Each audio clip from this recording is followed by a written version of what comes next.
Hello, my name is Gwendalynn Roebke. I use they, them, theirs pronouns. I identify as gender nonconforming, genderqueer, and I'm from Colorado Springs, Colorado. I am a distributed studies major. That just means that my studies are in multiple fields within the College of Arts and Sciences. And what I predominantly study is a mix of astrophysics, neuroscience, and philosophy with an emphasis on philosophy, specifically existentialism. And aside from all of that, I also am really active in different poetry spaces in the Boulder, Denver region. I always say I'm a begrudging poet because I don't necessarily like being called a poet. I don't know why. It's like a whole thing. But I do a lot trying to organize specifically BIPOC poets, especially this summer. I made it so that there were BIPOC open mics. We're hoping to continue that. And just having spaces where it's that BIPOC get to perform for other BIPOC people and not perform BIPOC identity, that we get to be ourselves and we're not trying to be the blackest person in the room, or we're not trying to be the most like Latino in the room. We're just trying to have a space where we can be creative and have poems. It's not a space of just judgment and that this isn't good enough. So I've written in a poem once, I relate to anyone who's been brought to dust. What I mean by this is that I am a light-skinned, multiracial, BIPOC, woman femme. And so I look like most people who've had to deal with very traumatizing situations because of color. I joke that I look like most people and can relate to most people because I've been spoken to in so many languages that have nothing to do with me. I joke my second language is sister girl, but I've taken up learning Spanish and Arabic to respond to all the aunties and tios and tias who speak to me in their mother tongue. I don't think it's a bad thing. I have no intention of pretending who I'm not either. I'm very clear. I am a Black, Native American, white woman and femme.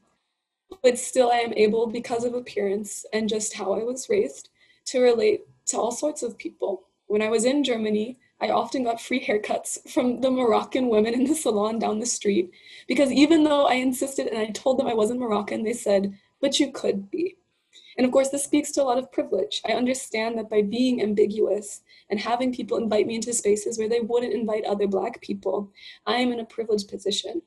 But still, I can relate to these people who, even in their anti Blackness, are navigating white supremacy and xenophobia, still find kinship in them and some of the things that they are experiencing as well. So I do relate to anyone who's been brought to dust, to people who have been forced to be less than themselves in spaces for being assumed aggressive because they are Black or brown, or being assumed they are weak because they are women X and femme. And I think that's truly a gift in a lot of ways. In some ways, I also joke that I am the coyote and its keeper, which is to say I am a person of crossroads. So it is that the coyote crosses the borderlands, and I too cross the borderlands. And while it is powerful and also a place of privilege, it's something that I hold a deep respect for. Because in recognizing that I can be mistaken for a lot of different peoples and have been invited in a lot of different spaces because of this mistake, I make the most of it in trying to address, even if you think I am of you and I relate to you and the ways you are navigating these institutions like the university that is deeply white and like Western, I still want to make sure that I am an ambassador for the people who I really am from, which is Blackness and Indigenous folk, and also being multiracial.